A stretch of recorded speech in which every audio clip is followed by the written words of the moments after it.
In the quiet unfolding of history, God often raises saints not through power, but through patience.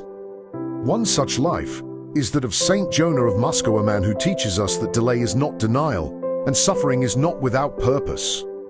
As a young boy of just 12 years old, Jonah chose the path of a monk. While others were still discovering the world, he had already surrendered his life to God, hidden in the simplicity of monastic life. His soul was being shaped not for comfort, but for calling. Years passed, and Jonah was chosen to become Metropolitan of Moscow, the highest spiritual office of his time. But what seemed like God's will was suddenly blocked. Through political intrigue and human ambition, another man took his place.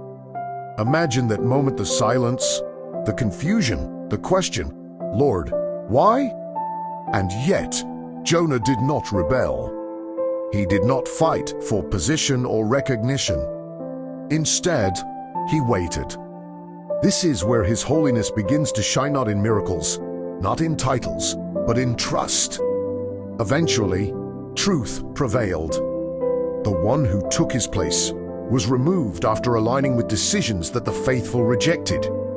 And in God's perfect timing, Jonah was appointed Metropolitan not by force, but by providence.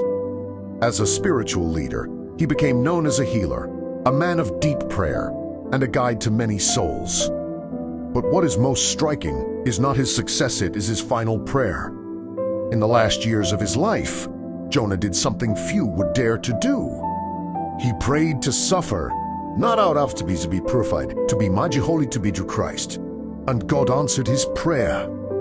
Through illness and wounds, he entered into a deeper union with the suffering of Christ.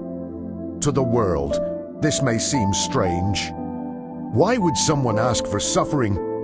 But Jonah understood something profound, that sometimes the greatest grace is not found in ease, but in endurance.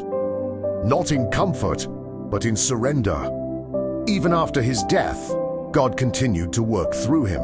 Miracles were reported at his relics.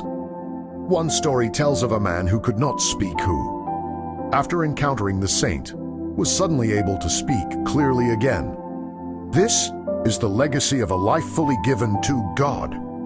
So what does Saint Jonah say to us today? He reminds us to trust God when our path is delayed. He teaches us to remain faithful when life feels unfair. And he invites us to embrace even suffering not as punishment, but as a pathway to transformation. Today, whatever you are waiting for, whatever burden